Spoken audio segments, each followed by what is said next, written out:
자, 113회차 전3회계 2급 문제 5번입니다.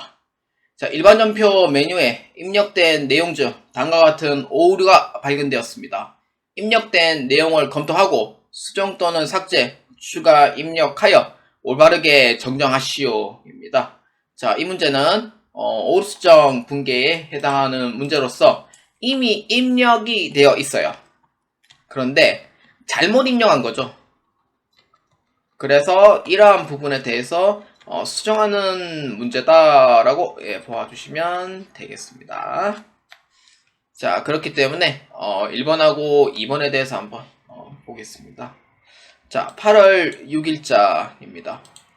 보통예금 계좌에서 이체한 600만원은 사업용 카드 중 신한카드에 미지급금을 결제한 것으로 회계 처리하였으나 하나카드에 미지급금을 결제한 것으로 확인되었다. 자, 이 문제는 무조건 일반 전표를 먼저 띄우시고 그 날짜를 보고 그 다음에 문제를 보시는 것을 추천드리는 바입니다. 근데 전3회계 1급은 문제를 읽어볼 수밖에 없어요. 왜냐? 부가가치세에 관련된 문제가 추가로 나오기 때문에 그래서 회계 2급과 조금 다른 점이 여기에 이제 있습니다. 자, 그렇기 때문에 일반 전표 입력에 자, 클릭합니다. 자, 8월 6일입니다. 자, 지금 보니까 아까 얘기했듯이 신한카드로 미지급금을 결제를 했는데 알고 보니 뭐예요? 신한카드 게 아니에요. 뭐예요? 하나카드 거였던 거예요. 그렇기 때문에 카드 미지급금 결제는 문제를 읽어보시면은 미지급금으로 결제를 했기 때문에 돈이 나갔다라는 것을 알 수가 있어요. 그런데 뭐예요? 신한카드가 아니죠. 어떤 거예요? 하나카드인 거죠.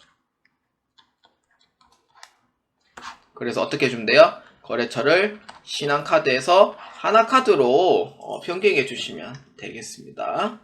그렇기 때문에 신한카드에 F2번 누르고 자, 하나카드로 변경해 주시면 됩니다. 자, 이렇게 해서 변경해 주시면 되겠습니다. 자, 그 다음 10월 25일입니다. 구매부 직원의 10월분 급여 지급액에 대한 회계 처리 시 공제 항목에 대한 회계 처리를 하지 않고 급여의 총액을 보통예금 계좌에서 이체하여 지급한 것으로 잘못 회계 처리하였습니다. 단 하나의 전표로 처리하되 공제 항목은 항목별로 구분하지 않습니다. 자, 10월 25일자 거입니다. 에헤이, 자, 이렇게 하면 안 되는데.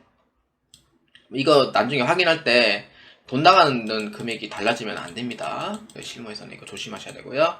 자, 현재 지금 우리가 빠진 부분이 어디냐라고 했을 때 이 부분이 지금 빠져 있는 부분이에요. 이 부분이 지금 누락돼 있죠. 그렇기 때문에 이 누락된 63만 5,010원은 뭐예요?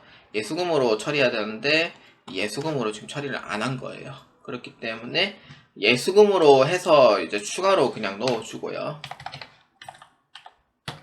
자, 여기에다가 금액을 63만 5,010원 넣어주시면 돼요.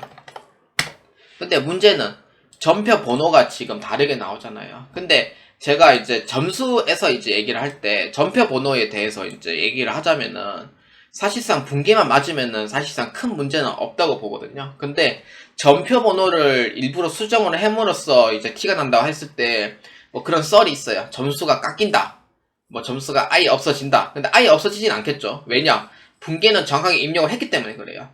그래서 이제 흔히 하는 실수가 예수금을 추가로 넣었을 때는 전표 번호가 달라져서 대차 차익이 나오더라. 이걸 어떻게 해결할 거냐에 대해서 이제 물어보면은 두 가지 방법이 있는데 그 첫 번째는요. 아예 삭제하고 다시 넣는 거예요. 그러니까 분기 처리할 줄 알잖아요. 급여 분기 처리하는 거. 그러니까 두 번째는요. 아까 제가 이제 보여주자면은 이 번호 칸 있죠. 이 번호 칸을 번호 수정을 통해서 하는 방법이 있어요. 근데 이거를 하게 되면은 저도 경험이 이제 없기 때문에 점수가 이게 들어가냐 안 들어가냐 이 차이가 이제 생길 수도 있어요. 그래서 이 번호 수정을 함으로써 문제 없었다라고 하면은 그렇게 하셔도 되고 번호 수정에 대해서 이런 문제가 있었다라고 하면은 안 하는 게 맞아요, 사실은. 근데 저는 한 번도 그런 찌라시를 들어본 적이 없기 때문에 그래서 이 방법에 대해서도 해도 되겠다라는 생각을 하게 돼요. 근데 만약에 이걸 함으로써 점수가 1점 까였다라고 하면은 댓글로 한번 남겨주시면 감사하겠습니다. 그러면 이 방법은 이제 안 하는 걸로 보면 되고요. 자, 00002 이렇게 됩니다. 다시 00001 이렇게 돼요. 자, 그러면은 번호가 이제 하나로 바뀌죠. 실무에서 이렇게 하면 돼요. 번호 바뀌었다. 하면 돼. 하면 돼요. 어렵잖아요. 근데 문제는 자격시험 때. 자격시험 때 이렇게 해버렸다 하면은 어떻게 되냐. 이제 그런 차이겠죠. 자, 이렇게 해서 바꾸면 되고요. 3564 990. 자, 이렇게 해서 변경해 주시면 되겠습니다.